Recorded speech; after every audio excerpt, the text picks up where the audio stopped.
Last season, the Cavaliers were the surprise team of the year. No one expected them to hold the third seed mid to late last season before injuries derailed them. Darius Garland and Jarrett Allen emerged as all-stars, and Evan Mobley was second in Rookie of the Year voting. They had one of the best defenses in the league, and now the three-time All-Star and elite scorer, Donovan Mitchell, has been added to the team. And considering how well the Cavaliers started the season, how much of a difference will Donovan Mitchell make compared to last year, and does this make the Cavaliers title contenders? Let's find out. First, let's sort out the trade. The Cavaliers got Donovan Mitchell, but had to give up Colin Sexton, Lauri Markkanen, Ochai Agbaji, 3 future first-round picks, and 2 pick swaps.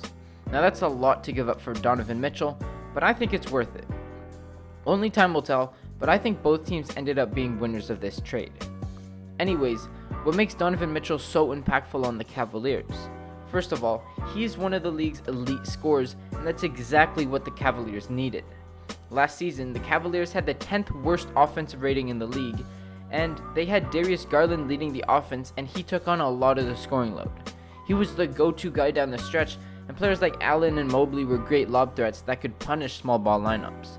The Cavs didn't have much of a shot creator outside of Garland, and they were missing a dedicated scorer. And that's where Donovan Mitchell comes in. Last season, he averaged 26 points a game, and he is one of the best players that can fill this role. He fixes the problem and more.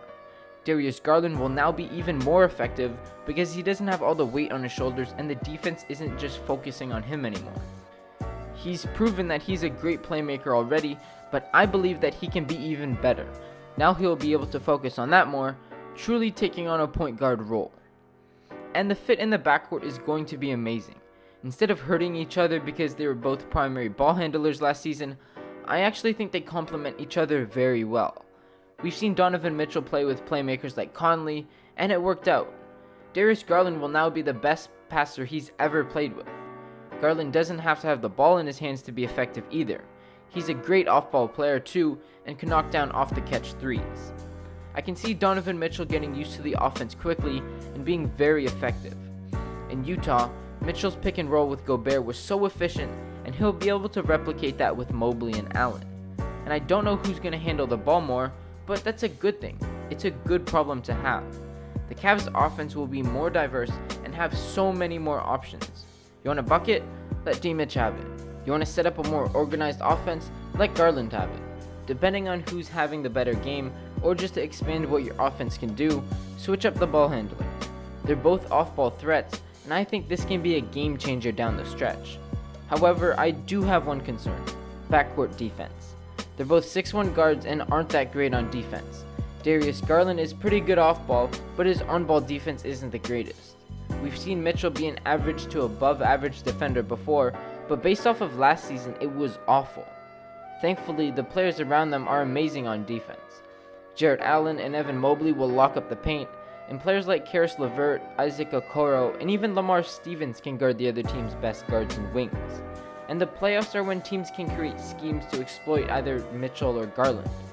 And I think now that Donovan Mitchell has more offensive help, he can put more effort on defense like he used to and become at least an average defender. I see Darius Garland being more or less the same, which could be a little bit of an issue, but it's not that bad. And I'm a big fan of how this roster is constructed, and how it doesn't have any obvious flaws. It starts off with 2 talented guards that can both play make and knock down shots, and down low you have 2 bigs in the paint. I love this idea, and defensively, it reminds me of the Twin Towers. Over the past 5 years or so, small ball has become really popular, and the Cavaliers punish those kinds of teams, while also playing really well against other big teams. Usually small ball could punish the big centers, but both of them, especially Evan Mobley, are very versatile defenders. They will crush small ball lineups on defense, and on offense it might be even worse. And even in the modern 3-point era, I still think interior defense is the most important part of defense. Some people might say that playing drop coverage and valuing the paint too much is terrible, like for example how the Celtics beat the Bucks last year in the playoffs. But the Cavs don't need to worry about that. Last season they gave up the 4th fewest 3-pointers in the league at 11.6 a game. Last year on offense, the Cavs were 20th in the league in offensive rating and 25th in the league in points per game. Donovan Mitchell will instantly boost this number way up, and and with everyone's development, I can see them easily in the top 10. And that's a scary team. Top 5 or 10 in offense and defense is really promising. The teams that win it all are elite on both ends of the floor, and the Cavaliers have that. If they go deep in the playoffs, they probably won't have the best player on the court, but after that, when you look further down the roster, I don't know many teams that could beat Cleveland. The Cavaliers have what it takes to win the championship, but I don't think they're there just yet. If everything goes their way, they could win it all, but that's unlikely. This season, I see them making a conference finals appearance or maybe even a finals appearance. But having a team this young makes you think, how good are they going to be in a few years? Donovan Mitchell is 26, Darius Garland is 22, Jarrett Allen is 24, and Evan Mobley is 21. Everyone outside of Mobley was an all-star last season, and even he was second in Rookie of the Year voting. They are just starting their journey right now, and they are already creeping into the title contenders conversation. They are so exciting right now, but just imagine how good they will be when they max out in just a few years' time.